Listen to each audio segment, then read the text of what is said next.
Une ovation pour une femme tunisienne qui défend l'environnement dans son pays depuis 25 ans. La militante Semia Garbi reçoit aux États-Unis le prestigieux prix Goldman pour l'environnement, que l'on surnomme le Nobel vert. Un prix qui salue son engagement contre un trafic de déchets entre l'Italie et la Tunisie.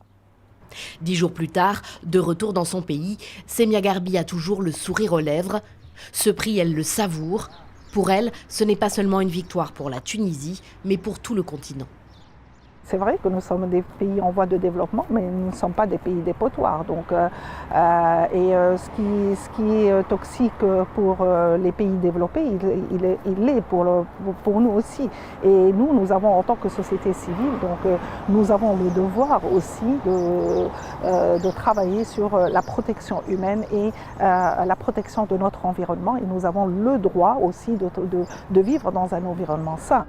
Voilà, c'est là-bas, c'est le tout bleu. L'affaire pour laquelle Semia Garbi s'est mobilisée remonte à 2020, lorsque 6000 tonnes de déchets ménagers, plus de 280 conteneurs, sont acheminés au port de Sousse. Ils ont été illégalement importés d'Italie. La population proteste, des ONG se mobilisent. Semia Garbi et son association sont à la tête de la fronde. Après 2 ans de combat, la majorité des conteneurs sont renvoyés à leur expéditeur. 26 personnes ont été poursuivies dans le cadre de ce scandale. Le ministre de l'Environnement de l'époque, limogé, arrêté puis condamné à 3 ans de prison.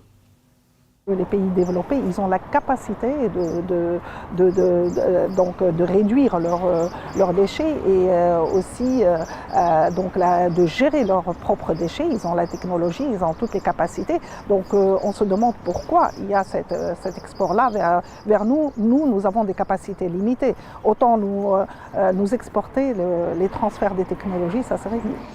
Les efforts de Semia Garbi et de ses compagnons ont poussé l'Union européenne à renforcer ses procédures et réglementations en matière de transfert de déchets à l'étranger.